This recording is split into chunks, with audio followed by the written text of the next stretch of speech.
Winter Olympics. And I Mhm. was like, it's perfect because you're going skiing next week. And what I wanted to talk about was the perceptible increase in Black participation in the Winter Olympics. So I was going to be like, Misan, you're the perfect example. Look at you, Black man on the ski slopes. And then you just told me that your family is going skiing and you are not. You can't take Nigerian man out of the village. Listen, my whole life when I used to see people come back, the ones that will climb mountain, and they'll come back with like two missing fingers, and they'll still be. So true. I'm like, what the fuck is wrong with these? You've just lost a toe. That's where I was just like, no, we're different. You know what? It's not just like downhill skiing. It's basically all life-threatening adrenaline sports that I've noticed Black people, especially Africans, are not enthusiastically participating. Skydiving, Why? gliding. Why? Like, Even balloon. I won't do balloon. Why? maybe life is precarious enough for us without Yes. adding My high ancestors possibility of suffered. death. I beg. We're all miracles. We are I miracles. have been skiing. When I was a teenager, I got really into snowboarding. And I have to say, I did enjoy watching the snowboarding. It's just crazy what they can do. Like, it's so gravity defying. And my favorite highlight has been Stella Jean's designs for the Haitian team. Did you see, Miss Anne? Yeah, I did, but wasn't there some controversy about them taking Louverture off, right? I So mean, Stella Jean, for anyone who doesn't know, is this incredible Haitian Italian designer. I adore her work. She's incredible. And she designed the Haitian national team's kit, which I think might be the first time Haiti's had an official delegation participating in the Winter Olympics. And initially, she wanted Toussaint Louverture, who is, of course, the iconic leader of the independence movement, the revolution in Haiti, which is the first ever genuine attempt to establish a constitutional democracy in the world. It's often forgotten. Haiti preceded France and the US's attempt to start a genuinely democratic constitutional republic that didn't exclude Black people. And she was told by the Olympic authorities that she couldn't have Toussaint Louverture on his horse because it counts as a political symbol. So, and I love this, she took him out but kept the horse. So everybody who sees that still feels the vibe that is the yeah. Haitian Hmm. Revolution we are celebrating. But it's insane. And all of these sporting bodies who claim that they're neutral while holding up the status quo and penalizing Blackness, expressions of Black freedom, like that's not neutrality. That is upholding whiteness. It drives me nuts. We see it in football. We see it in the World Cup and the Olympics. I don't know, Miss Anne. I don't know What? what else to say. Well, I think it's just a reminder that we're always um, the most feared in having the right to fully have self-determination. You can see it in all aspects of our culture. It is used and then usually stolen, repurposed, right, and then celebrated. And we're seeing it in many ways, even in how we express ourselves on the sports field. I've enjoyed the Winter Olympics, and it's been really, really good to see talented Black men and women on the slopes doing their thing. But I just hope that people recognize what they've been through to get to those positions, because it has not been an easy journey for them. And the story sometimes is more extraordinary than the actual win, which is making it. And sometimes if you're good enough, winning something. It's really important we get to tell our stories. It really is. I think it's changing. I mean, it's so interesting to see Africans participating in Winter Olympics. Of course, it's counterintuitive because we do not have a lot. We do have some snow-capped mountains on our continent, but most Africans are more on the Misan side of interpreting these kind of sports as the preserve of people from other continents.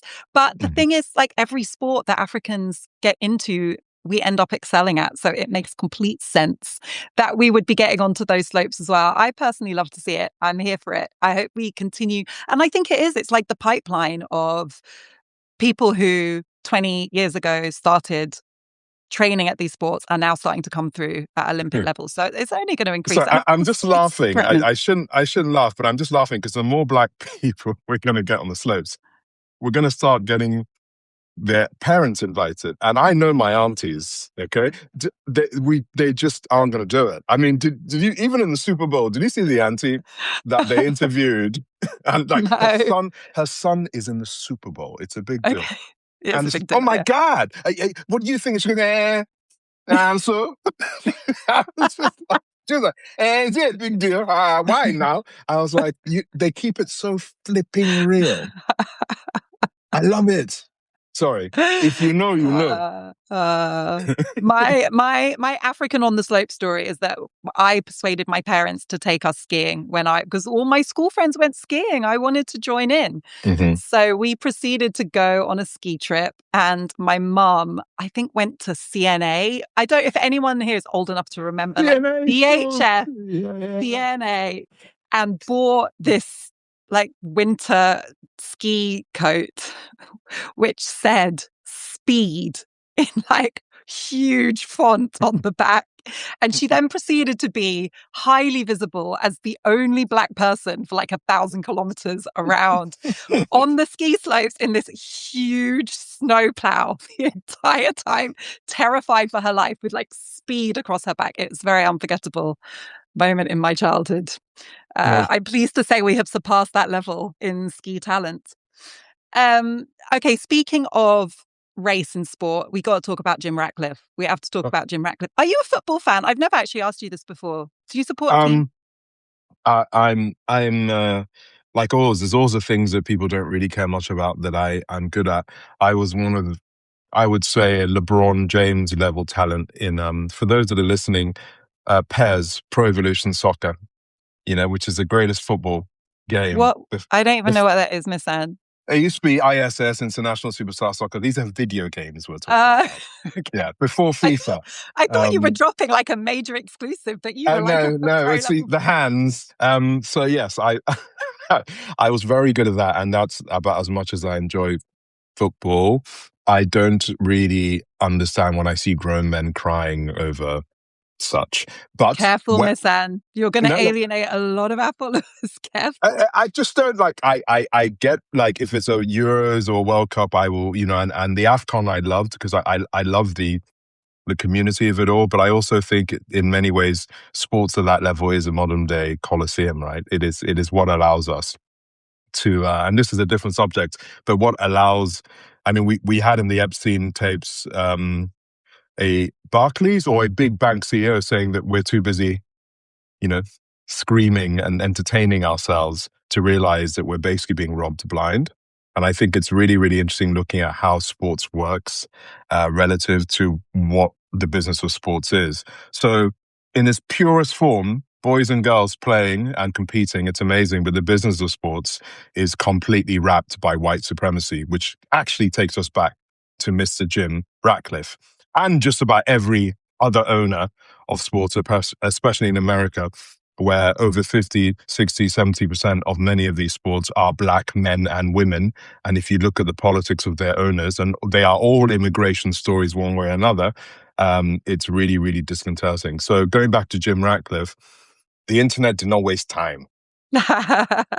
Did not everyone, Greenpeace, you name it, the memes came out.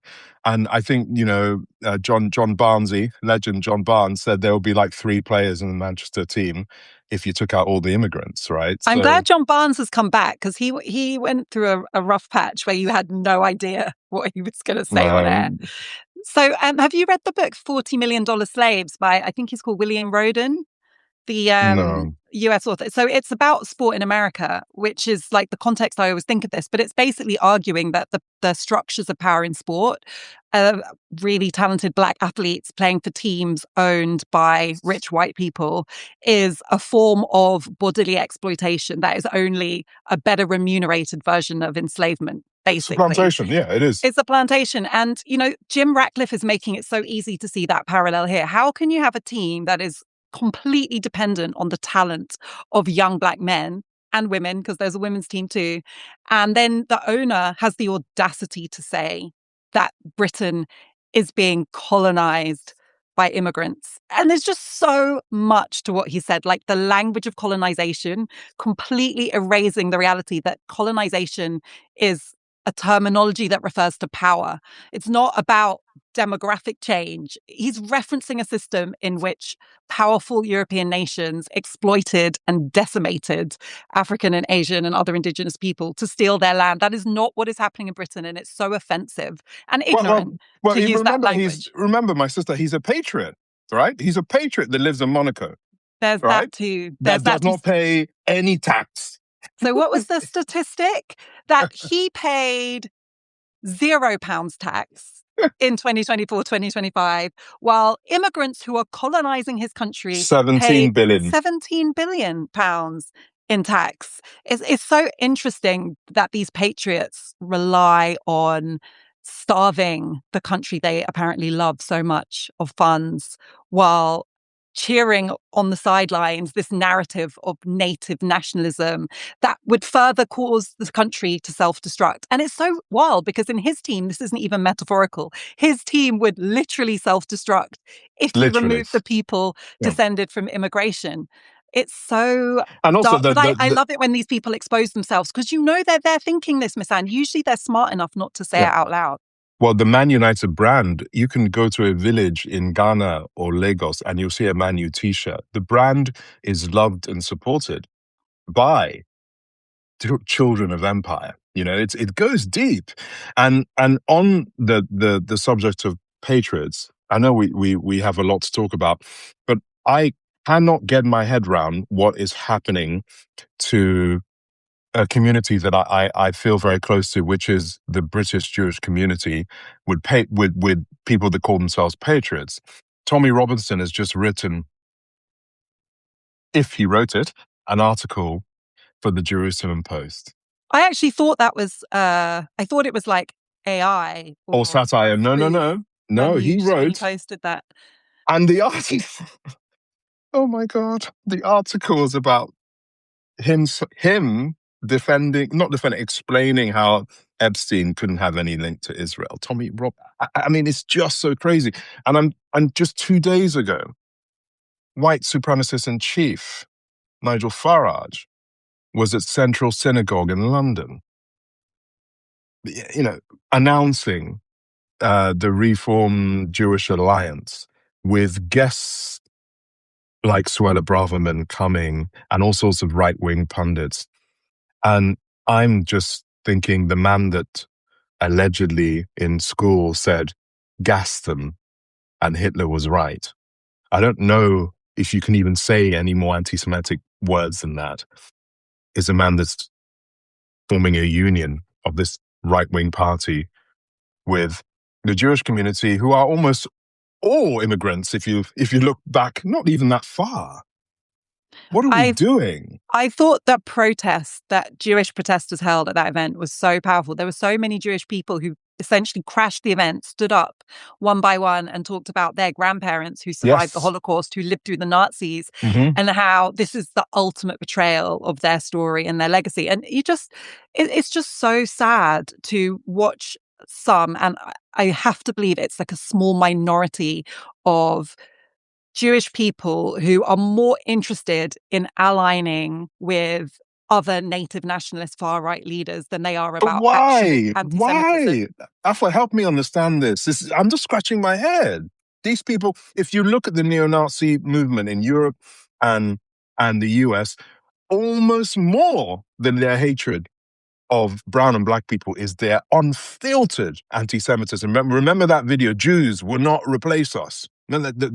Just when Trump came up, right? Those white guys with the lanterns that went viral. That is it. That is the movement. What's going on? I can't pretend to understand that mindset, but this is what I think is going on. So if you take the phrase that so often I think symbolizes Jewish trauma around the Holocaust, never again, right? There are two different interpretations of never again.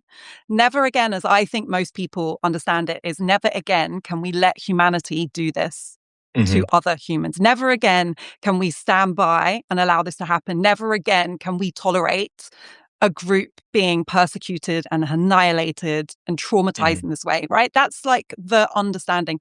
There is a small but hardcore group of people who interpret that as never again will we not secure our protection in the way we specifically want it at any Mm. cost? It's not about never again for humanity. It's never again will Right. we not have things the way we design them. And that is, you can see how the perversion of that plays out. If you are willing to do deals with anti-Semites, with neo-Nazis Mm. to protect your interests, it's like you couldn't ask for a better example of what is morally bankrupt about that Well, way of interpreting that Afua, idea. I've never asked you this before, and maybe I should have. You know, you moved me so much early on after October 7th with the image and words of your grandfather, who is a Holocaust survivor, I believe. Um, has you know, the experience from his side of the family? I mean, have you seen? Because I'm always trying to understand, you know, the unresolved trauma of the people where such horrors happened and how that can manifest itself into something that actually isn't protecting them. Have you seen this closer to home for you? Yeah, I mean, it's really complex, and not just for Jewish people. You know, anyone, so many of us who've experienced war, um, ethnic cleansing, violence based on our identities in our ancestry. I think this is the kind of trauma it can manifest in many ways. I think many Jewish survivors, it manifested in silence. So my grandfather, he wasn't a Holocaust survivor. He was a Kindertransport. So he fled Okay, the tender Nazis, but transport. Yeah. he survived growing up under Nazi rule as a Jew in Berlin. Hmm. Hmm. And there was a silence and an inability to not only talk about it, but even connect fully with other Jewish trauma. It was like a Hmm. way, and you know, this is the early 20th century. This is not an era where people had therapy, talked Mm. about trauma, had a name for PTSD even.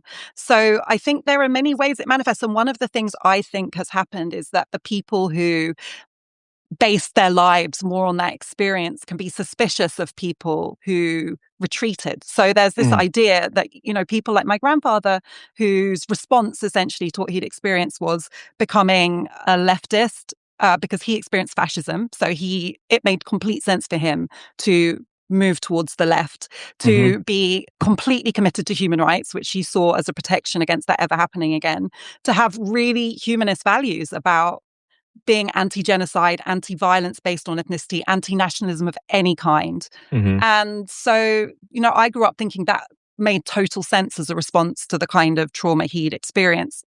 But there are, I suppose, other people in that community who would think the only response they trust is openly supporting Israel and kind of hunkering down and developing this sense of threat from other people with other identities, most obviously Palestinians. And so it's really difficult to have a conversation. I have people in my life I cannot have a conversation with because they think that what I'm saying right now is a betrayal of my ancestral trauma. And I think what they're doing is a betrayal of that trauma. And how do you meet in the middle when those are your perspectives? But I also think that I'm right because my perspective is about humanity. I am advocating protecting life. I am not distinguishing between different lives. And I'm saying nobody should be terrorized or killed or harmed in any way. And how can there be an alternative to that perspective that we can live with? It's so clear when you say it, but as you know, and you know, I think we're going to both sound like broken records. But if the words that you've just said are not repeated loud and clear by our press, by you know, scholars, you know, we'll do another episode one day about historians, you know, people we're supposed to trust that have a very different view to you, who have traveled the world and seen it all, and the ideology of their own sense of, I don't know, is it trauma or is it, you know, I was with an Arab friend, not Palestinian, Lebanese friend actually, who said, you know, many of his people have never had the privilege of victimhood, and that's never left me, you know, the privilege of victimhood. And yeah, Here's it's here's here's what I'll finish with for me. I find it really difficult to ultimately respect people who only care about their own suffering. mm, So my grandfather could have adopted a mindset where he felt he had a monopoly on trauma, given what he and his yes. family and many of his close relatives did not survive the Holocaust, right? He could have had a mindset that he had a monopoly on trauma and it was all about protecting him and people Mm-hmm. like him. Mm-hmm. Instead, he took a mindset where he cared about protecting humanity. Yes. And I find it difficult as somebody who's worked, in human rights law, defending refugees, victims of war crimes, Mm-hmm. rape survivors. I find it hard to take seriously people who are only interested in themselves, who only care when they have experienced something or their community has experienced something. The Mm-hmm. people that I find myself in community with stand up for people who are very different from them. I'm not Muslim, but if I see Islamophobia, I'm unequivocal. If I see Yeah. anti-Semitism, I'm unequivocal. Yeah. Yeah. Yeah. Why is it okay to only care about your own persecution? And so that again is where I do think there are some objective facts here. Like, there's an equivalent. It's like people who never say anything about racism until they experience it. I know a lot of these people, Miss Anne, because when they finally experience a racist incident at work, which they inevitably will, they call me because they think Mm-hmm. I'm your anti-racism person. And I get these calls like every week, if not every day. And I'm like, when it wasn't about you, but other people were experiencing racism, where were you? Mm-hmm. When it wasn't you, but Muslims were being targeted under post 9/11 laws, where Mm-hmm. were you? And so Mm-hmm. while, yes, I care about the racism you're now experiencing, I don't really believe in you as somebody who is committed to this work. I just think you're someone who's protecting your own self-interest. And, I think that for me goes for everyone. There are so many Jewish people who have been there during apartheid, who were there during civil rights, who are there side by side with their Muslim brothers and sisters. Those people are my people. If you've Yeah. only woken up and discovered injustice because you think it's affecting you, Mm-hmm. you can get on that path. It's never too late. But I'm not listening to you until you've Yeah. earned it. Yeah. Sorry. Straight up. Yeah. And you can imagine how many DMs I get from people demanding me to have a point of view on things that affect them. And then I look at their profiles and it's just them Oh. talking about, the holidays or yoga or matcha or how fabulous they And are. it's the entitlement. Like, do people seem to think that, like, I get up every day and think, what problem can I find today to Yeah. advocate for? Yeah. Yeah. Like, Yeah. Yeah. I, like everyone else, would love to just have a peaceful life. The Yeah. reason that I do this work is because I cannot tolerate injustice and I cannot tolerate genocide. I cannot tolerate assaults on humanity. That's it.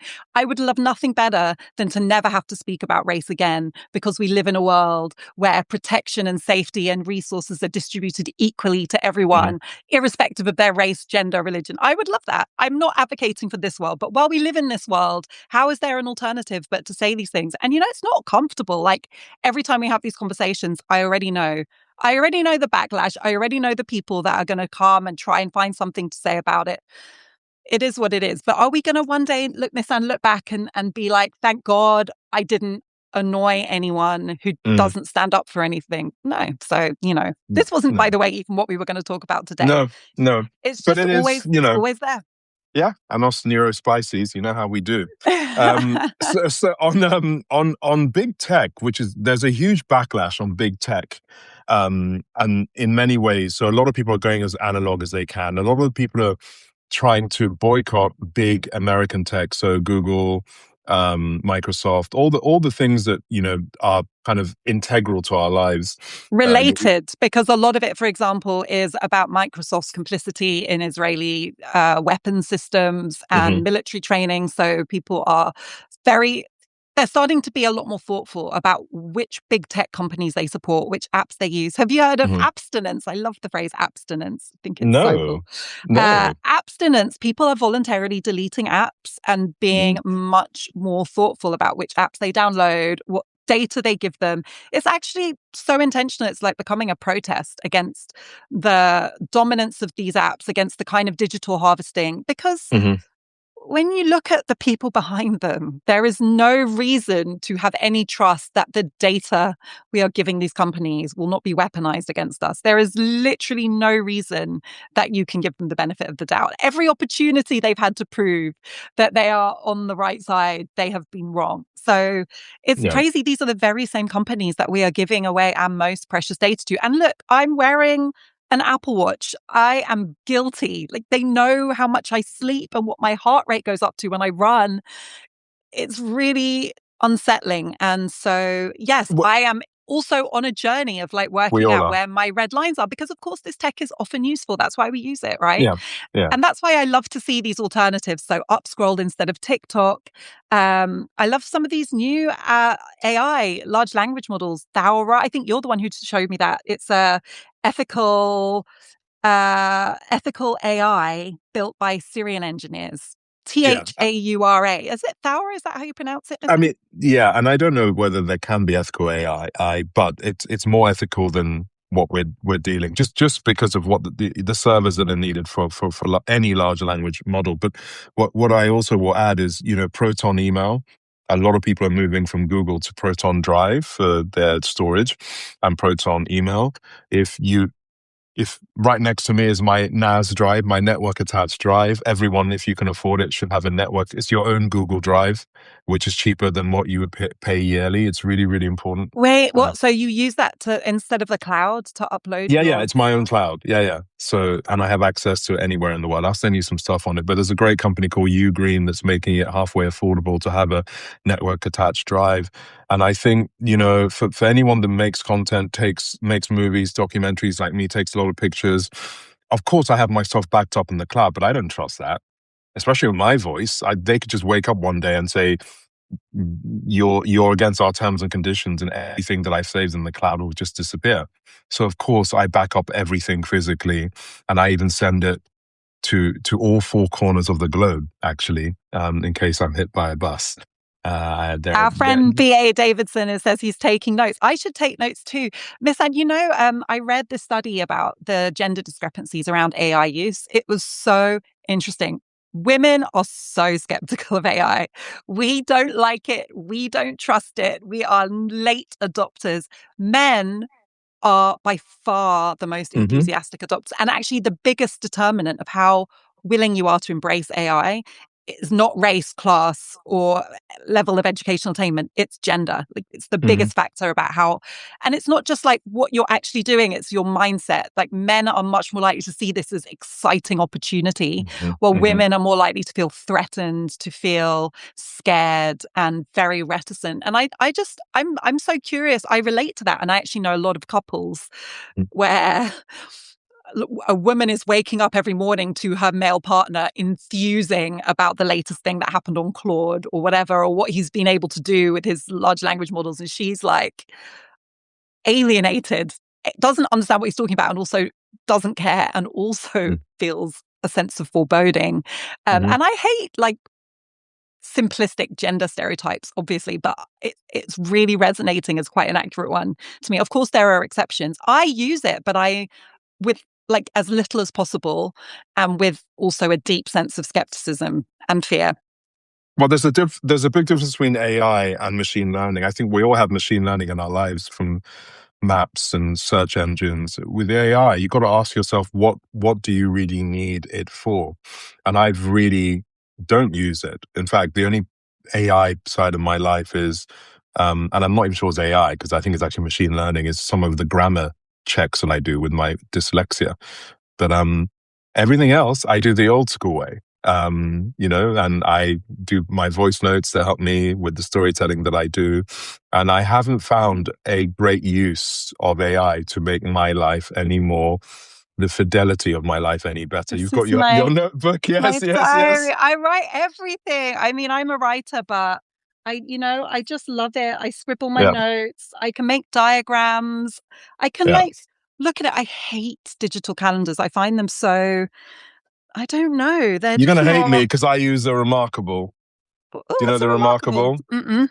It's e-ink, and with a pen, and it's just, there's no So apps, there's no distractions. Yeah. ah, And you there you just, go. like a Kindle, but a notepad, and it's really, really useful as well. Okay, I mean, what you I don't love, know is that I have, while you were talking, promised everyone who's joined this call that you're going to make a list of all the things you yeah, recommend. I'm a We tech, want like, the tech geek, neurospicy, I Misan am worldview, super, I'm your guy. analog adjacent list. Yes, look, I'm burning all my DVDs that I own, right, into huge hard drives. And then I've got created my own sort of Netflix at home, because I'm like, why do I need to pay to not own anything. I've got all of the classics, right? It's all there, Ah. proper choices, me. And you know how cheap things are. If you want to, look how much Ex Machina is, right? Secondhand. Wow. Wow. Look at that price for Wow. for a Where are you getting masterpiece. these? Well, computer exchange, secondhand. You can't beat computer exchange. It's incredible, This you is know? not an endorsement. We Yeah. are not getting Remains of the paid. Day. We are not getting paid. Extraordinary film. Oh, yes. Extraordinary film. We could do a whole movie section. Anyway, we have lots to talk about. Have you watched that film? It was produced by the Obamas, and it has Mahershala Ali and is Julia Roberts in it?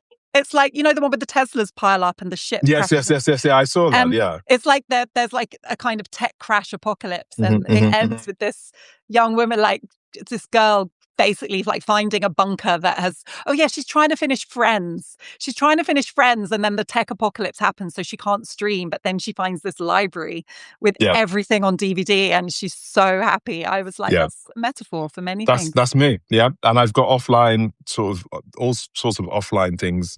I'm pseudo zombie apocalypse already, so that's I won't show you some of the kit I have Right. here. I'm gonna dig into what that means another day, Misan.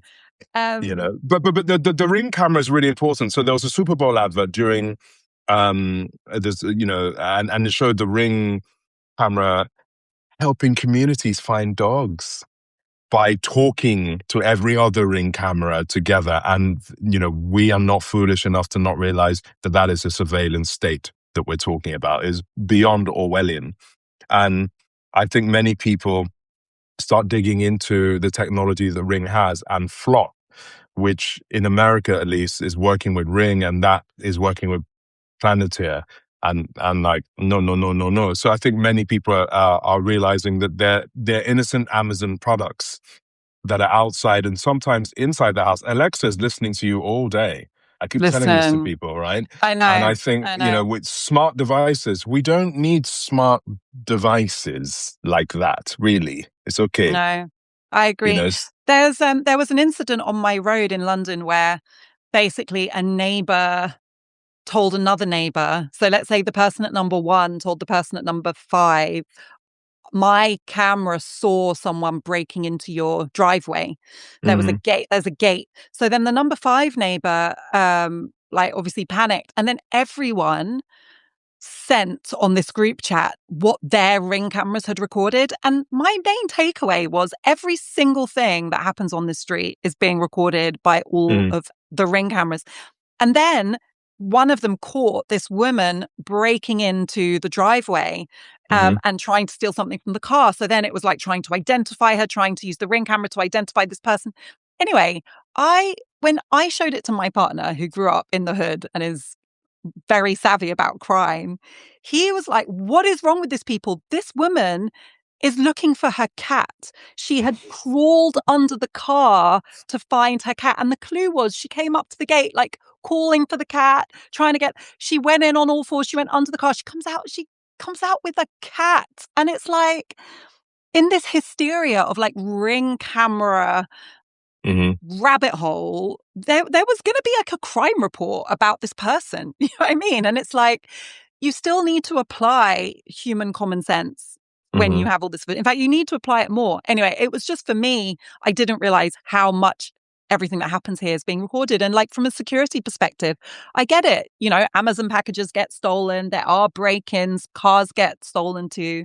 But it's like, have we ever stopped and thought, like, this is the benefit? We can have a slightly better chance at solving crime. Because, by the way, none of those actual crimes I've just mentioned have ever been solved. And the cost is that we lose complete privacy and we're giving all of our data, all of our movements to these companies that we actually know very little about. Because I've never really looked into Ring. Like, who has? Anyway, nobody ever sat down and did the cost benefit analysis. We all just like get swept up. It's the same with Alexa. It's the same with ChatGPT. Nobody sits down and gives you like, here are the scenarios. This is where we'll end up as a society if we embrace this tech. And I'm not saying we shouldn't embrace the tech. I'm just saying, where is the thoughtful cost benefit analysis, the actual strategizing about where it will lead us? We just get swept up with it. And I just think it's really dark. It's bad habits, old habits die hard. It's also The Yeah, but reality these are is new habits, Miss Anne. They're new but habits. they're not that new to us. This is the thing about how long we've had some of this technology in our lives. It's been longer than people realize. You know, so like, do you think of the Apple infrastructure that you and I both live in? It's been with us for a long time. You know, I just think about, you know, what would I do? I don't remember when I last used a PC infrastructure. I think I No. must have been using an Apple device for 20 years now. It's Yeah, I really was probably hard at to, university with like yeah. my first HP laptop.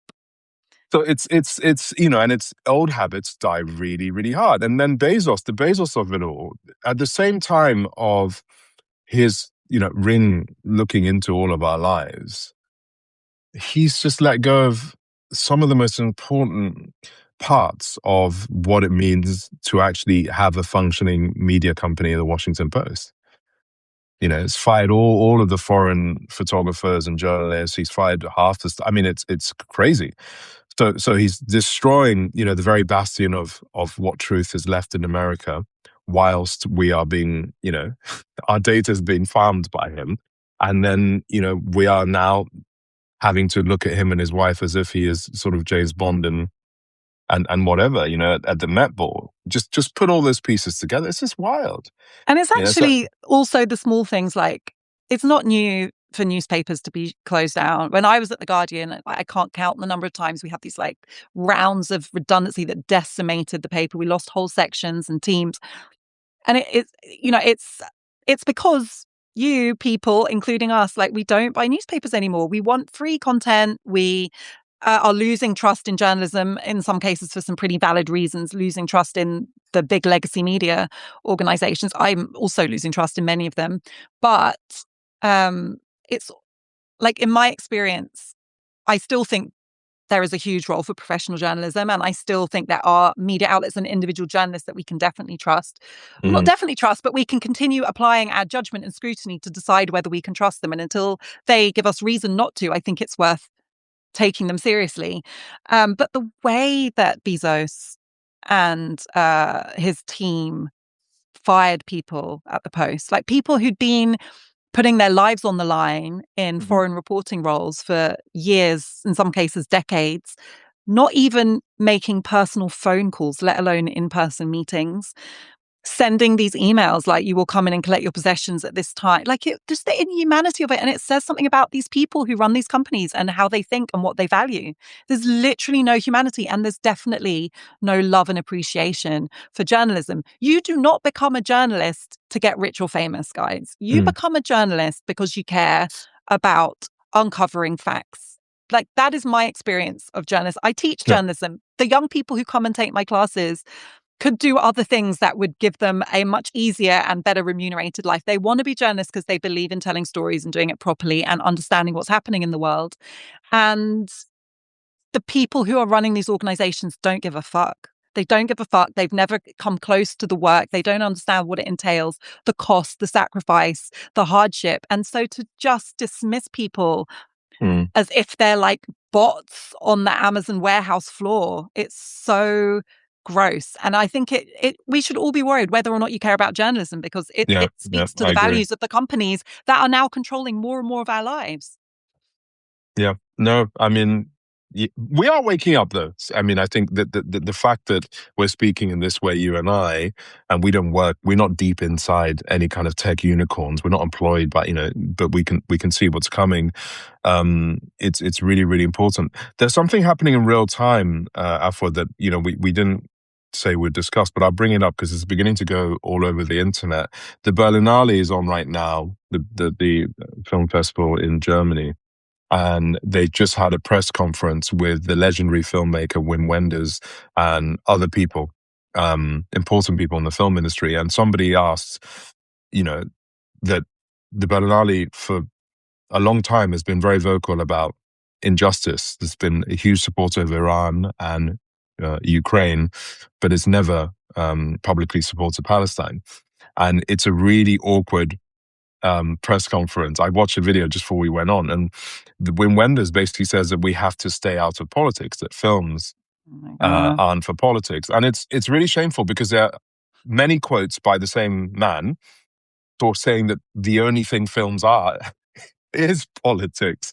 And then other people were trying to awkwardly talk their way out of saying that we're trying to reach everyone. And it's amazing how people, and I love it when press conferences like this happen, when you ask to your face. Because, you know, if you and I were in that press conference, I'll be like, oh, I've been waiting for this question.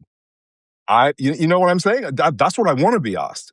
But we're watching, you know, sort of legends, stalwarts within the medium of the moving image now tiptoe around the very essence of filmmaking. How can you ever say that filmmaking is not political? It's just the craziest Just thing. the privilege and audacity of someone who thinks that there's no politics in film. That is a person who has had a smooth path to telling the kind of stories they want to tell and having the luxury of feeling like they're neutral. It's a lot actually like the editors at big media outlets who Mm-hmm. talk about objectivity because in their mind, what they think is normal, objective, and neutral, and anyone Mm-hmm. who deviates from it is not. It's exactly the same. It's like the guys at the Olympics saying that Toussaint Louverture is a political symbol because they have no idea what it's like to come from Haiti and make it to the Winter Olympics. Like that is Mm-hmm. not a political and politicized experience. It's just peak caucasity and it's so irritating. But film, it's like a different level because imagine a world where film is not political. Like that is so hilarious to me. Every time we talk about film, it's because of its politics. Film could not be more political. And not only is the content of films political, but what films get made, who's in them, what's in them and what's left out is one of the most politicized experiences I've ever had as a professional person. It's it's really, really wild that anyone could take such a comment seriously. Well, it's great. It's great that this has happened. Pep Guardiola, I mean, you know, the football coaching legends, they told him that he should shut up, right? Because he's been vocal recently. And, you know, your good friend, Mr. Gary Lineker, he's been told, how dare you? How dare you have an opinion on anything? You know, it's very, very interesting. And some other hot tea that's happening right now is Uncle Edward Enninful came out guns firing. Did you see what?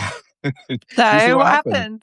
What happened? So British, I don't know what I mean. I don't know if they didn't speak to him, but British Vogue did Oh, I did see, I did a see photo shoot, and I was actually shots shocked. were fired. He came in hard, and he's like, "Excuse me, the first what?" So British Vogue had, do you know her name? A model of South Let Asian me check. heritage on the Yes, cover. yes, yes.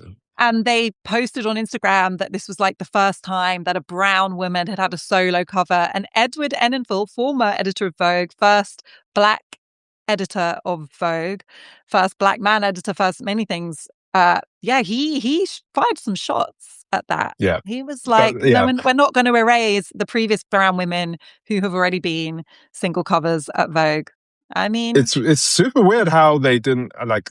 I don't even understand how they would say that. The only I thing I don't can either. think of is that they she's a model, not an actress, but still, I mean, you know, it's yeah. Anyway, You clearly he can't just wasn't be happy. casually throwing like misleading facts like that Hmm. about something as politicized as diversity on Vogue covers, which has never not Yes. been a problem. Like you would think they would be a little bit careful in making claims in that space. That No. I want to come back to the Biennale because Berlin is actually even more wild to say that film is not political in Berlin at a time when there is such a crackdown on free speech in Mm. Berlin. And actually, I wanted to tell you a story because I'm obviously like unequivocally in favor of free speech and protest. But one of the things that's happening is this kind of like preemptive arrest of people, but I do have one experience of like preemptive arrest that I feel a bit ambivalent about. So I'm just going to tell you because I just think it's like a nuance. So basically, when I was the legal correspondent at The Guardian, Hmm. there was this really renegade police constable in Scotland. He was like head of a big police force in Scotland.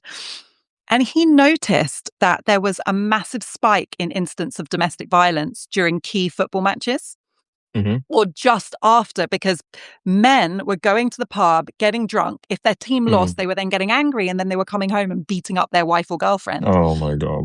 And so basically, he had this bright idea of going round and arresting these men who had previous for those kind of domestic violence incidences before the football match, making them watch the football match in detention, keeping them overnight, and then like not letting them go home until basically the football match was over. They'd cooled down.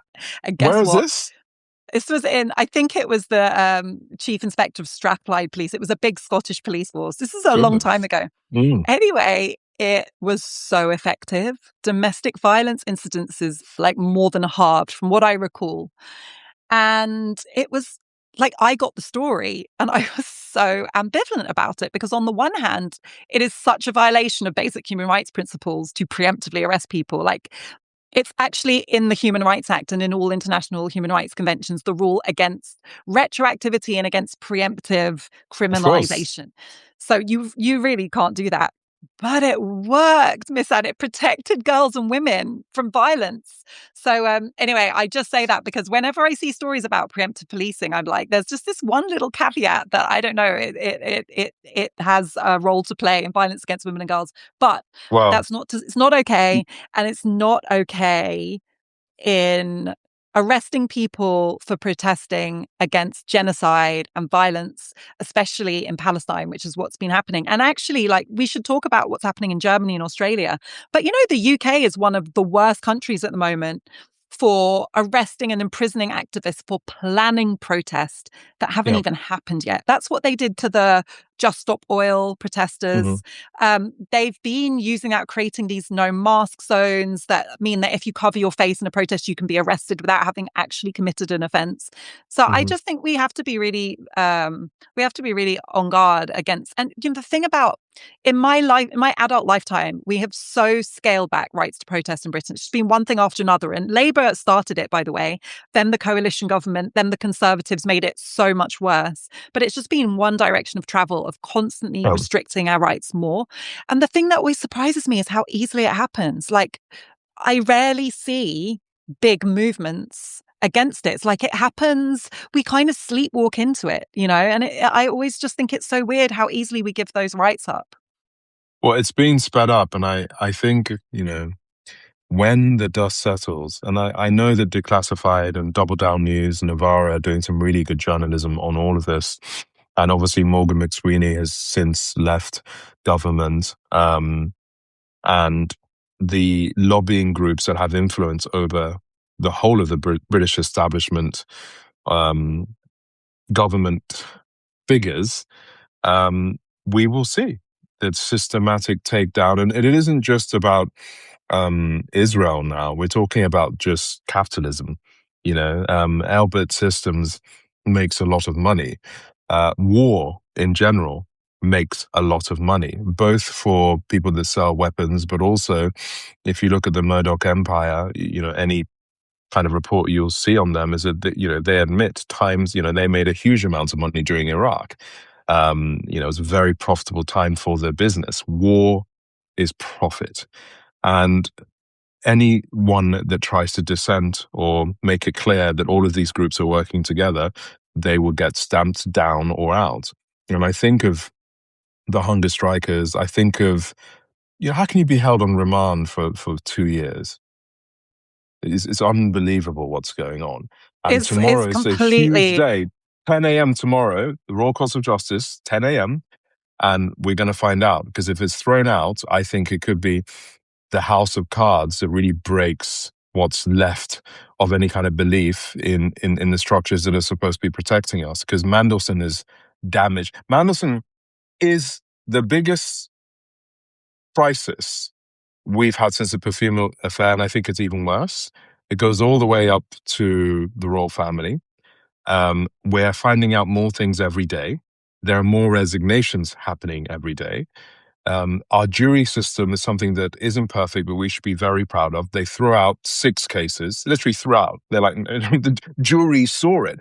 And you've got people that I know personally, like David Lammy, that is saying that God, did you see, he said that God said that, are you trying to get rid of juries? We will not be a democracy. What the fuck is going on? I have been saying for the longest time, and I'm going to say it again, The legal system, and especially the criminal justice system, and including the court system, has been starved of resources for the last 15 to 20 years, to the point that it's at collapse.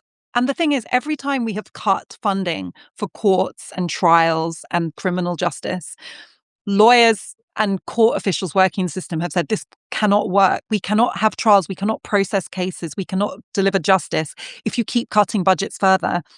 I started to say the way that they're cutting these budgets to the extent that the system doesn't work, it's like they're deliberately driving it to breaking point so that they can start saying, we wish we could keep having juries, but look, there's a backlog of 3,000. We have to do something. We would love to keep having human trials, but the backlog is so bad, we might have to start introducing AI. This is what they're doing. I see the play.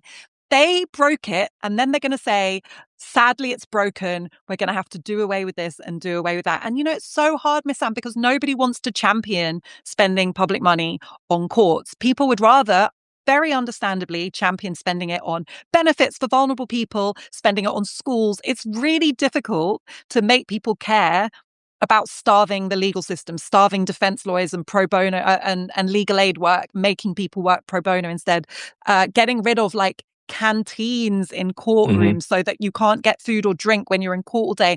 I know that's not the sexiest thing, but the reality is that when you break the system so that there's a backlog that's completely unmanageable, you end up giving away our rights to juries who we know make higher quality decisions than single judges can, especially when they're from a narrow demographic background. So it's another thing that just look at the background of judges in this country. It is Oxbridge, Eton, Winchester, Harrow. It's extraordinary. I've just found the Telegraph headline of our friend. So it says, Lammy, my Christian faith shows me it's right to curb jury trials. Give me strength. My Christian faith. I'm reading it verbatim, and I'm just like, and when I see next to that headline someone that looks just like me, someone that's had a very similar lived experience to me, but he has 3,000 times more power than me, and this is what he's doing with his power. I don't know about that, Misan. I don't know how much power David Lammy has. It feels like he is Afua. a stooge. Look at the rooms he's in. He does what he's told. When David Lammy has been in government, however many years over his whole career, do you know how many times he's ever voted in Parliament, even as an MP, since he got elected from Bernie Grant's seat in Tottenham? Do you know how many times David Lammy, who represents Tottenham, one of the most diverse constituencies in the country, how many times he has voted against his party in government? How many? Zero. War in Iraq, austerity, everything that the Labour Party has done in power that has been bad for Black people, for people who care about justice and human rights and equality. He has never voted against government policy, ever, ever, ever. He does what he's told. So yes. Not once? Not once. Not one single time. Not once. So I would just say, I'm not being dismissive of the allegation, which is valid. He is in a position that has the potential for power. Is he exercising power, or has he allowed himself to become a vehicle that puts a Black face on the delivery of policy by overwhelmingly white governments? That's what and that is what we should hold him accountable for, in my opinion. And as we all know, the political life is fleeting. And he's relatively young, and there will be a time when he will be not in those corridors. And yes, maybe he'll be in the House of Lords, and maybe he'll write a book. But he will have to look us and himself in the mirror and ask him whether the sum of all of this was worth it, looking at a country that under his watch has ripped itself apart. Hey, I love your answer. that noise there, you can write 10 books. It was heavy. I was blown back, self. It's heavy, though. It's heavy. It's heavy. And the funny thing is, I look at a lot of podcasts that have people that don't have our lived experience, and they, you know how that exchange you and I just have, they just can't, they don't ever speak that way. Yeah, And I think that's what allows some of these men to continue forging ahead, yeah, because these are the people they will see out and about. These are the people they probably have dinner parties with. And it allows them, I've said it before, confirmation bias allows arrested development to thrive. yeah. And I can only believe that's the only way you keep going. I was talking about Wes Streeting, who inadvertently, utterly compromised himself by trying to show that he was trying to distance himself from the Epstein Mandelson thing, and then he showed that he I mean, this is his words, that Israel is committing war crimes. This is his words. That he thought that kind of exonerated him in any way is so wild to me. So he released his message exchange, I think text exchange with Peter Mandelson, right? And because of these allegations that he knew about Epstein's relationship with Mandelson. So he released his text exchange with Mandelson to kind of prove that he's on the right side of history. That is not how 99.9% of people read it, as far as I can work out this Well, out. he was only focused on the war crime thing, right? On the Mandelson thing, without thinking of the war crime thing. And it's, people are speaking to serious lawyers now to see whether he's literally broken the law.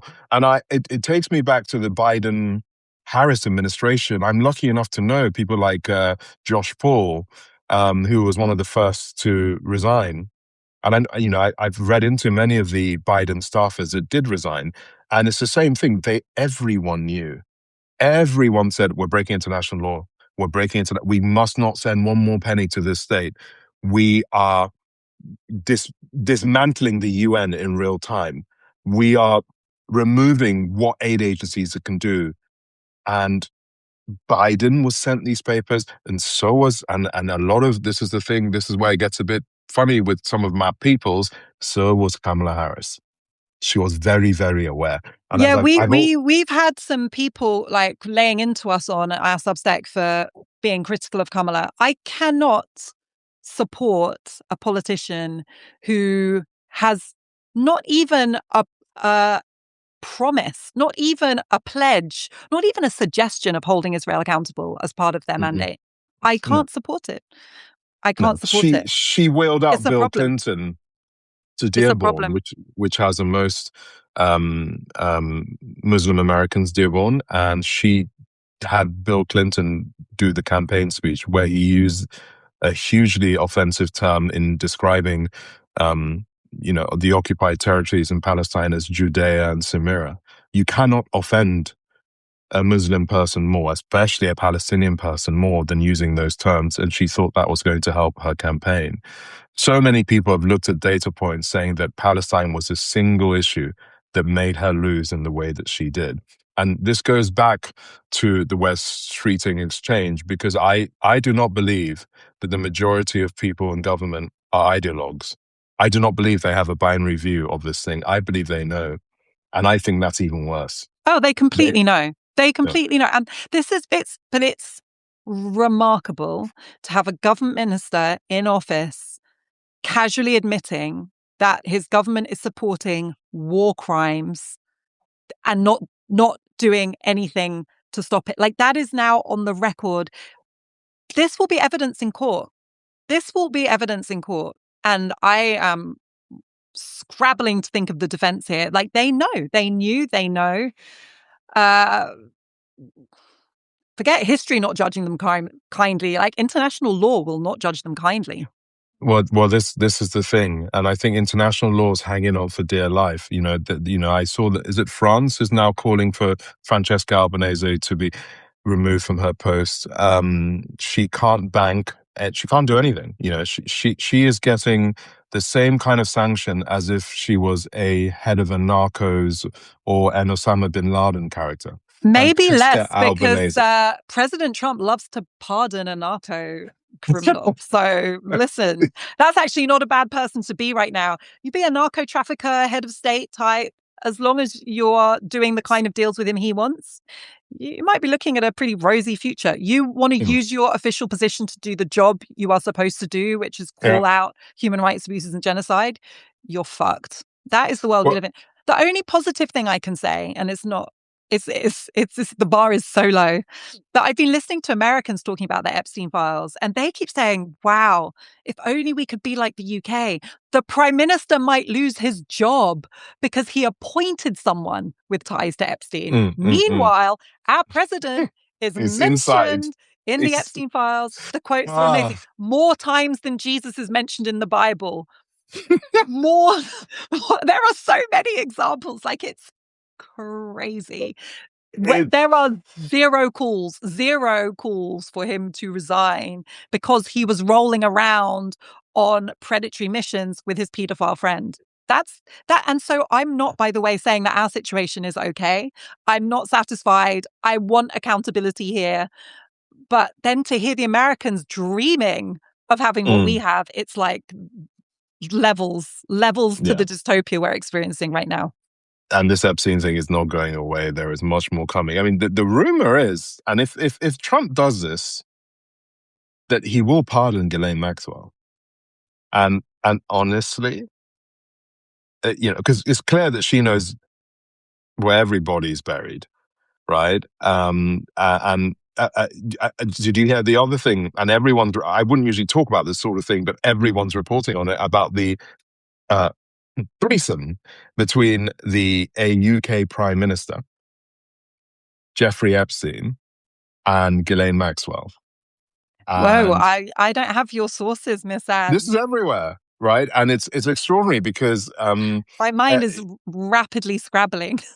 well, I'm going through there like is, a visual yeah, well, Rolodex trying to work yeah, out well, how that alignment could work. I yeah. Well, you can decide make who it it is. go, It's make it pretty go obvious away, who it would be, especially make it go away. because of long-term Oh, ties. Yeah, yeah. oh. It's ridiculous. If 10% of anything that's coming out is true, we're fucked, right? And I think it's a lot more than 10%. But the one thing I wanted to say, I know we're running over, but something happened to me, and I think we need to recognize the trauma that we are all. Yeah, I'm in a semi-constant state of mourning, and um, I think I'm mourning many things. The old me, all right, the old me that used to believe, CNN, BBC, or MSNBC worked. Mm. The old me that thought that we had people that were looking out for us that we could look up to.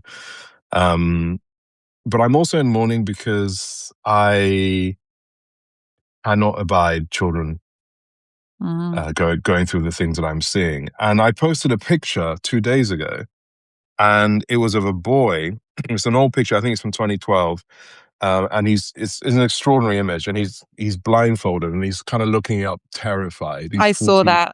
I saw and that that with that the the Israelis yeah, had arrested him. 12 IDF soldiers. And I think the combination, and then I put on The Nature of Daylight, that song by Max Richter, one of the most powerful songs ever created.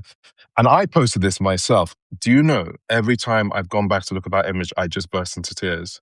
And I burst into tears because I am enraged at the language that describes all of these men, these boys who you harden their hearts. Mm.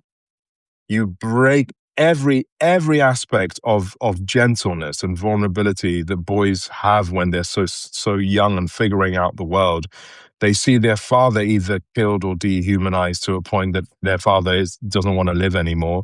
They see their mothers beaten up and sometimes killed. They're boys. They are boys. And that image showing 15, I don't know how many armed men carrying this boy to God knows where because he's been throwing stones at them. And no one asks why he's been throwing the stones. No one even bothers to Yeah. ask that.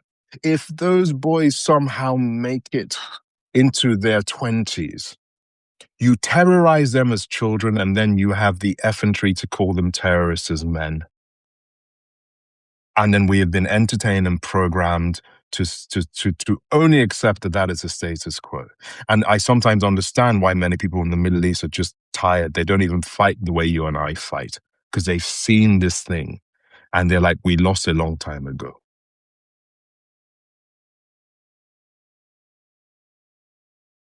I just will add as well, like, it's, if you compare it to racism, like how bad white supremacy has been for white people, the way that the soldiers in the IDF are also young people who are Hmm. being brutalized and broken and trained for a life of callous violence. Like that is also perpetuating itself. And Massively. you're brutalizing like entire populations so that they continue this cycle of violence, destructive violence. It's just horrible. I mean, you posted, Misan, something I will never unsee. It was like a Saturday morning gym class in Israel where these girls with their Mm. ponytails were Burn, kind burn the of village. Yeah. chanting burn, burn the Palestinians, like just casually while they were doing their exercise. And you just think, like, what has been done to these young people to make them embrace hate? Like, what has been corrupted and stolen from their humanity? It's so dark.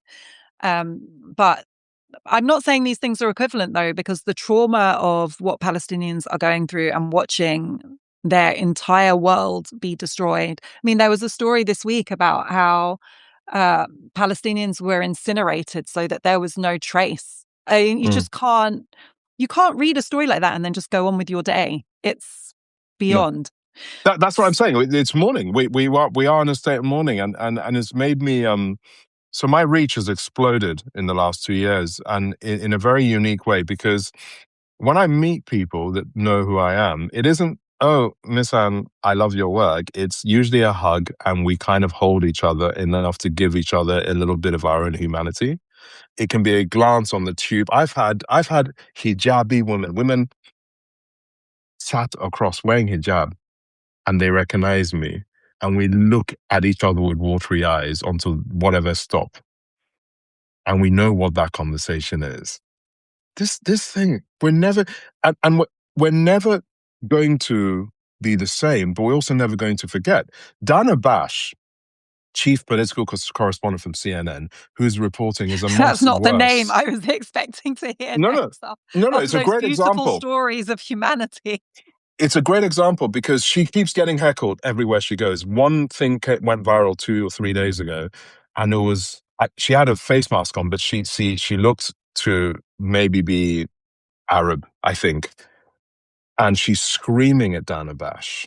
But what's so moving is that halfway through she goes, "Look at me." And when someone says "look at me" in the way she, like, I felt every single sinew of this young Mm. woman's pain. And Dana is just sitting there with the privilege and platform that she has.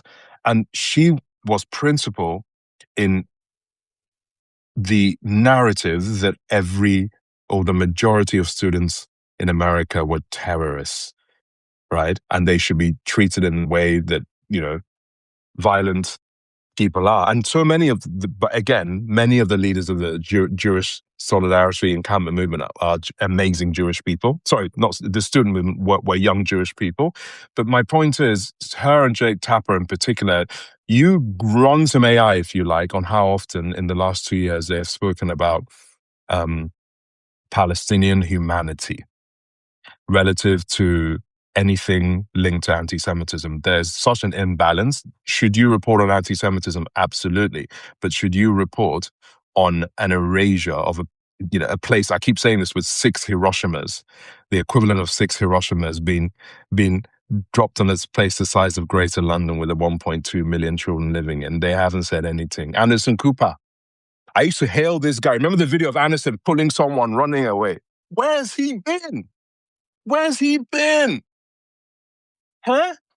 Where have the resignations? I'm slapping my table. Where have the resignations been in BBC? All of you should have resigned. All of you. Empty news desk saying it's enough. Yes, you will have a statue of George Oswell or Orwell outside the BBC, and you feel proud as you go to your coffee. Truth must never be a needle in a haystack, and if you amplify that, then you yourself will be haunted by the ghosts of these children. Let's not play around. It's too much. Sorry. You woke me up, Afua. Sorry. I don't know how we got onto the BBC and CNN right when we were finishing. That was a mistake. Run it through the AI, but use an ethical brown Mm. person started and funded AI. those are my closing words of advice. Miss Anne, thank No, you. wait, before we even close, Nick Robinson, Amol Rajan, big shows they had. Why were we not hearing the way I keep asking you, Alpha, because you've been in this game longer than me. Why weren't they just speaking truth to power? I always thought they would in a show that big. I remember seeing Gary Lineker's interview with Amol, and I almost collapsed. I was like, dude, here's a man of color speaking to a white man, Gary Lineker. And Gary's like, yeah, but I don't like seeing babies killed. And he was looking at Gary like he was an alien. How have we got to this inverse, crazy place? You see this face? See how I'm not saying anything? I'm not. You know, like that expression that sometimes if you don't have anything good to say, you should say nothing at all. I have nothing to But these say. are BBC swords, trained. That's why, Miss Sam, why, who do you think gets rewarded? Who do you think gets promoted? Who do you think gets given their own show?